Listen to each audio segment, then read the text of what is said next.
Bonjour, on se retrouve aujourd'hui pas pour un test mais pour le retour d'expérience du Mavic Mini de DJI. Je vous avais fait la présentation de ce drone de loisir et là ça me paraissait intéressant de vous montrer quelques images de ce drone. Je sais qu'il y a plein de choses donc j'ai essayé de faire court pour un usage totalement débutant. C'est mon tout premier drone, je le rappelle, je vous renvoie vers la vidéo de présentation. Et j'en profite pour vous inviter, si vous aimez les vidéos de cette chaîne, à vous abonner, à laisser un pouce bleu ou un commentaire et j'y répondrai avec plaisir. Donc, on revient au drone. Qu'est-ce que je peux vous dire dessus? On va déjà faire le tour.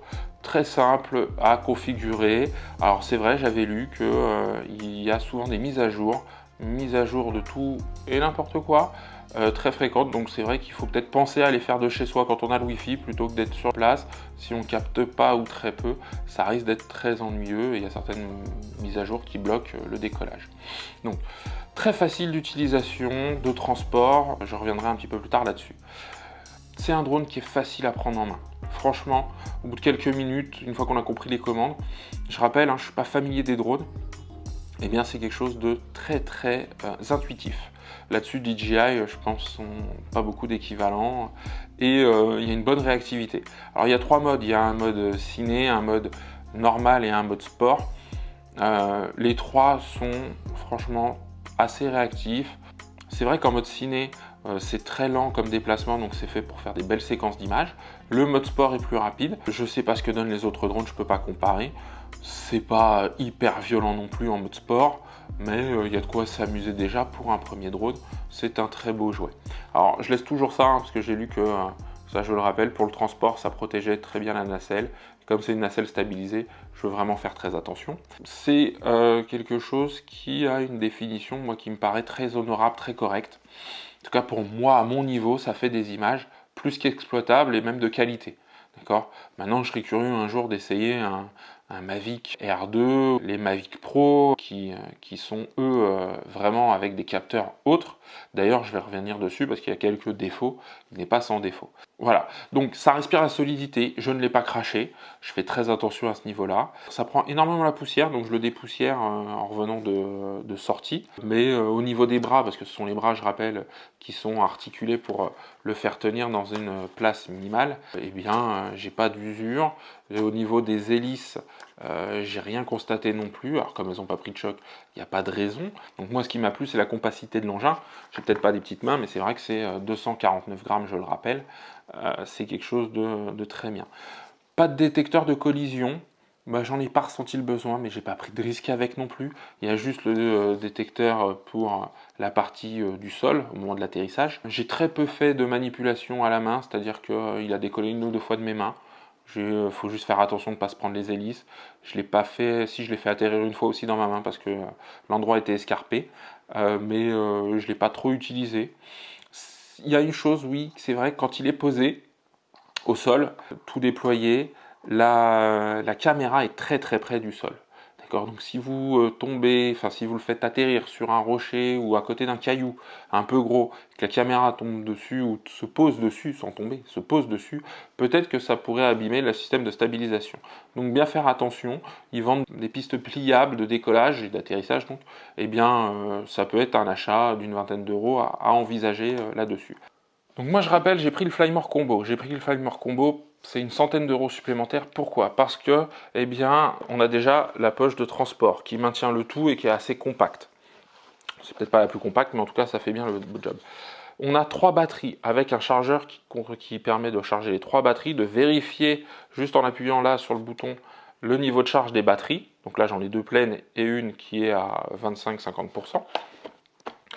Donc il y a ça, il y a le contrôleur comme sur la version normale, il y a des hélices supplémentaires, il y a les protège-hélices si on veut faire du vol en intérieur que je ne fais pas parce que ça fait quand même pas mal de vent au final. Je pensais pas qu'un si petit drone pouvait dégager autant de vent, mais ça en fait quand même pas mal. Ça permet surtout de le transporter de façon sécurisée. Hop, ça tient dans mon sac à dos, par exemple le tulle.